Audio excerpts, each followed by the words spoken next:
There's a certain kind of pain that doesn't scream up, it silently crushes. It arrives quietly in the form of betrayal, disregard, manipulation, or emotional abandonment, and you feel it deep, not in your bones, but in your soul. It hits you when you realize that someone you trusted, someone you kept warm with your kindness, someone you made space for in your world, used that space to hurt you. That moment changes you, not overnight, not all at once, but little by little. Something inside starts to shift. The smile fades a bit, the eagerness dims, the door you once kept open so widely begins to creak shut, and eventually a broken bar, it closes completely. Not because you hate them, not because you want revenge, but because you finally see the truth. They don't deserve access to your heart anymore. This isn't about building walls out of bitterness. This is about building boundaries out of self-respect. You don't become cold because you stopped caring. You become cold because you cared too much, too long, for the wrong people. They didn't just cross the linear, they erased it. And you kept forgiving. You kept explaining. You kept hoping. But now, you're done explaining your worth. You're done keeping the door open for those who only walk in to take and never give. You're done being emotionally available to people who see you as a convenience, not a commitment. And maybe you still feel guilty for walking away, for becoming distant, for not responding, for not engaging the way you used to. That's okay. It's part of the healing. It's part of reclaiming your power. Because the truth is, sometimes the kindest thing you can do for yourself is to walk away in silence, with no dramatic exit, no final words, just the quiet dignity of someone who knows they deserve more.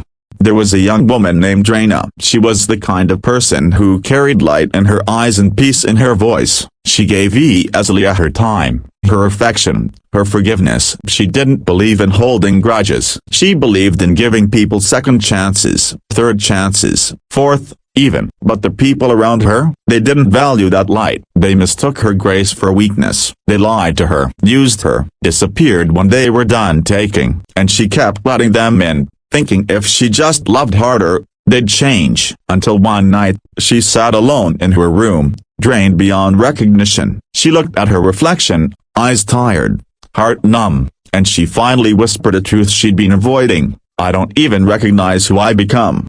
She had poured so much into others that she had nothing left for herself. That night, Raina decided to become cold, not hateful, just distant. She stopped answering messages that felt fake. She stopped explaining herself to those who never listened. She started walking away instead of begging to stay. And slowly, she came back to life. Not the old version of the wiser, stronger one. The one who realized that peace comes when you stop trying to be everything to people who are nothing to you. That story is yours, too. You might not have had Raina's name, but you've had her pain. You've been very overgiving, over-explaining, over-loyal to people who were under-invested. And maybe now, you're ready to reclaim your life, not with fire, but with ice. Being cold doesn't mean being cruel. It means no longer offering your warmth to people who freeze it and send it back. It means choosing silence over explanation, distance over debate, self-respect over second chances. You're not obligated to keep being available to those who made you feel invisible. You're not required to explain your absence to those who didn't value your presence. You don't need to fix what you didn't break,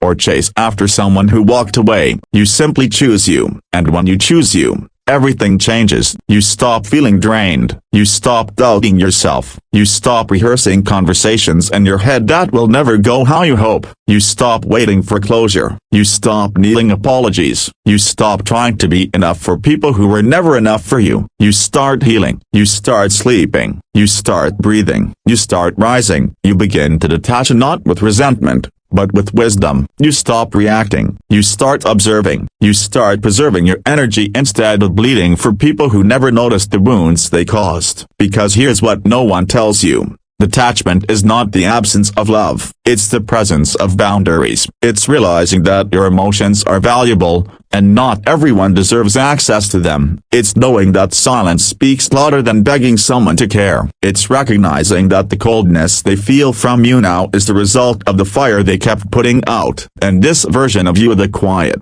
distant, unavailable Onia, is not heartless. It's healed. It's no longer here to make people comfortable while you burn. You start becoming protective of your peace the way you used to be protective of others. You start recognizing red flags without needing a dozen explanations. You start letting people go without needing them to understand why. You stop apologizing for choosing yourself. You realize that being cold isn't punishment, it's survival. It's healing. It's transformation. You start taking your power back by no longer responding emotionally to people who played with your emotions. You let your silence be the boundary they never thought you'd set. You let your absence speak louder than any words ever could. You become a storm they never saw coming, and not loud, not destructive here, but silent and undeniable. And it confuses them, because they were so used to you caring, explaining, trying, staying. They never imagined you'd leave quietly. They never imagined you'd become unreachable. That's when you realize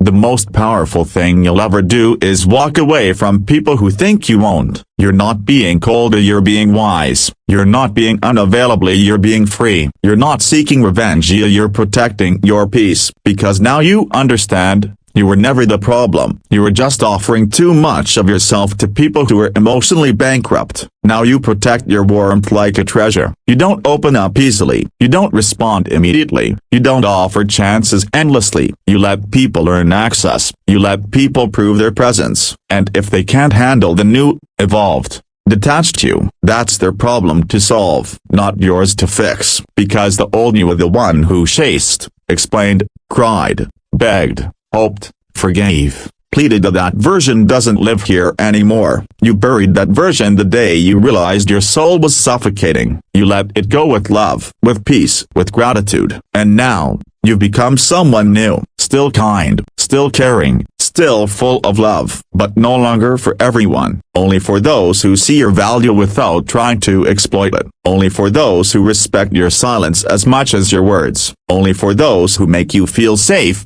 not sorry. Only for those who make effort, not excuses. This is your era of coldness, and not to hurt others, but to finally honor yourself, to stand in your power without needing anyone's validation, to protect your peace like a warrior guards a flame. You are not cold because you're broken. You are cold because you rebuilt yourself in silence. And now, you are untouchable to anyone who brings chaos. Now, you are unavailable to those who once feasted on your kindness. Now, you are everything they never believed you could become. Powerful, distant, whole. And that a broken bar is your final word. Spoken without sound, delivered without explanation, lived in full truth. Let them feel the cold. You've earned your warmth.